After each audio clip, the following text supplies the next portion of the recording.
We'll start our journey by exploring the best of Tel Aviv's free attractions. You can easily get there from the airport by taking a direct train to Haka'ana station. It's the closest station to the Old Jaffa. From there, most of the attractions are easily accessible by public bus, or by bicycle, or you can simply walk, so stay close by. I stay at the Little Tel Aviv Hostel, courtesy of ILH, Israel's hostels. It's really nice and clean, but Tel Aviv gets dark after 4:30 and there is no time to waste. Now, just because I'm here late today, that does not mean I'm not going to do anything. The first place we're going to check out is the Old Jaffa. Now, to get around, I actually recommend to get one of those day membership with a bike sharing service. With that being said, let's get going. As you can see, it's one of the best way to get around here in Tel Aviv. Look at this. Yay, I'm coming forward. Now this is the Old Jaffa. It's the oldest part of the city. Jaffa is mentioned in numerous biblical stories, and in the 19th century it was the most famous for the soap industry. Jaffa Hills is the center of archaeological finds, including the restored Egyptian gate about 3,500 years old.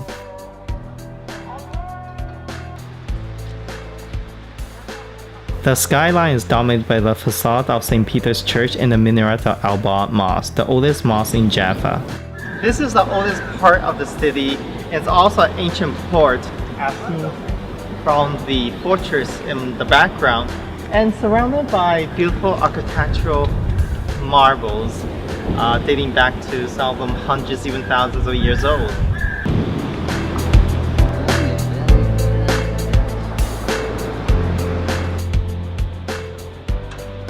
Before going to a Jaffa Flea Market, I like to re-emphasize my love for bicycles. My preferred method of transportation, which is bicycles. Here in Tel Aviv is actually a very small city, and I recommend you get one of those bike sharing memberships for one day. The great thing about it is the first 30 minutes is free. After 30 minutes, it's charged based on the amount of time you use. The good thing is, though, there are stations all over Tel Aviv where you can return, wait for 10 minutes, and get another 30 minutes free. It also is not a big city, so you can get from one place, enjoy your destination, and get to another place. And most of the places shouldn't take more than 30 minutes to get to by bike.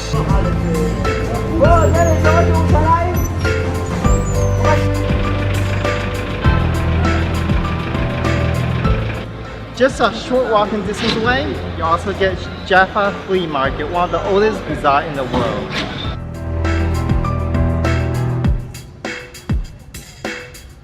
Founded in the early part of the 20th century, the flea market is an outdoor second-hand antique shopping paradise.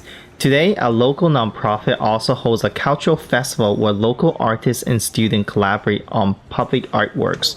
The profit which benefit to youth at risk in nearby Jaffa.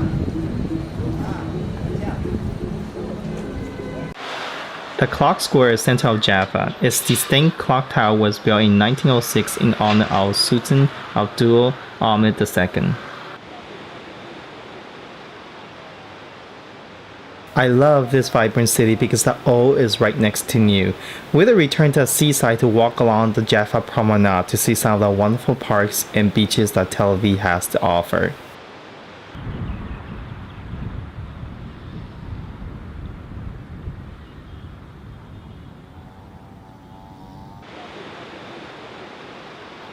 Ladies and gentlemen, I proudly announce that this garden is named after yours truly, me. Okay, not exactly. It's named after Charles Clore, a British financier, a property magnate, and a philanthropist, which donated the money to build this Charles Clore Garden here.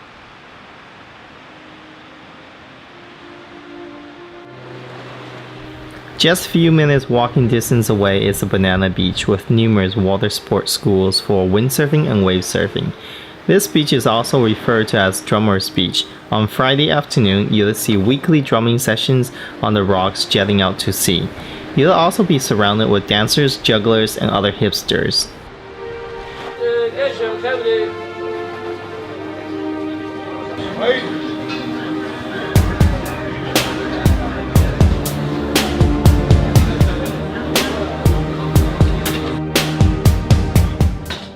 I decide to drop by the Camel's Market for lunch. This is not a great place to lose weight, as it is the place to sample the city's local specialty and truly understand its culinary culture. It is considered the best place to buy street food in Tel Aviv, and there is so many falafel, shawarmas, and other traditional Israeli food stalls here. Now here at the Camel Market, mostly they sell food, but also sell some home accessories and flowers. But Tuesday and Friday are the signature days because that's when the independent artists and some specialty vendors come to sell unique crafts and artworks along this street right here. Don't forget to try its amazing varieties of sweet treats.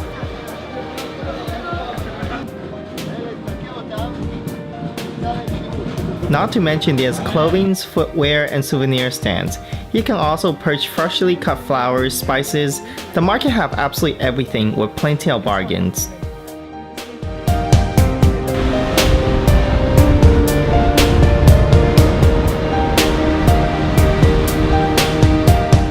Located in the northwest Tel Aviv, the Tel Aviv Port is a commercial and entertainment district. Today is the most popular tourist attraction in the city with 4.3 million visitors annually. I wanted to end my day here with a beautiful sunset, but time wasn't on my side. There's lots of things I like about Tel Aviv, like the warm climate, the pleasant people, and the great food. However, there's one thing that I don't particularly be a fan of, and that is it's pitch dark after 5 p.m. and right now it's only like 6 o'clock and it's literally pitch dark all over me. And so I'll make every filming of this portion of the episode really challenging. Although by no means a massive city in terms of population, Tel Aviv is truly a city that never sleeps. You certainly can't come to this vibrant city without checking out its famous nightlife. Sadly, the busy schedule and the budget doesn't allow room for me to do that. But here's a great advice.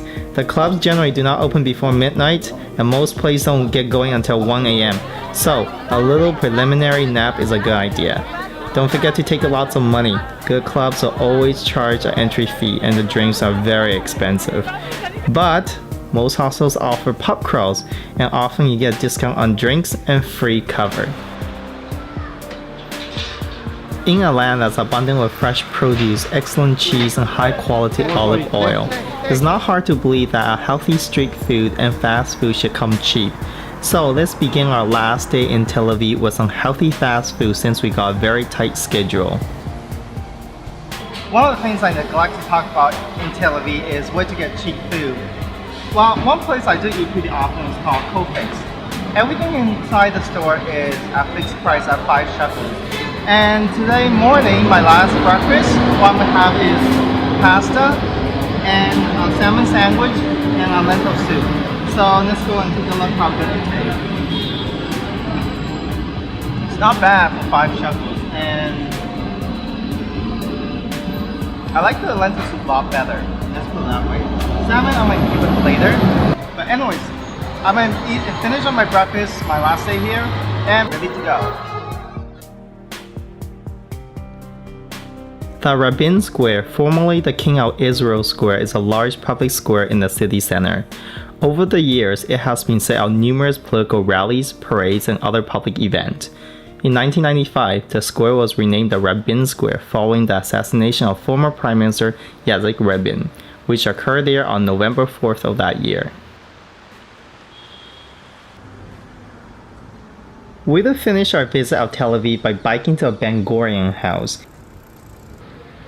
I'm at the Gurion House, which is a house museum dedicated to the first Prime Minister and the Defense Minister of Israel between 1931 and 1968. This is actually his former additional residence while he was in office. 3 years after Ben-Gurion died, the Ben-Gurion Law 1977 was introduced, which states the house will be open to the public and serve as a museum in memory of Ben-Gurion and as commemoration of his legacy, as Ben Gurion himself requested.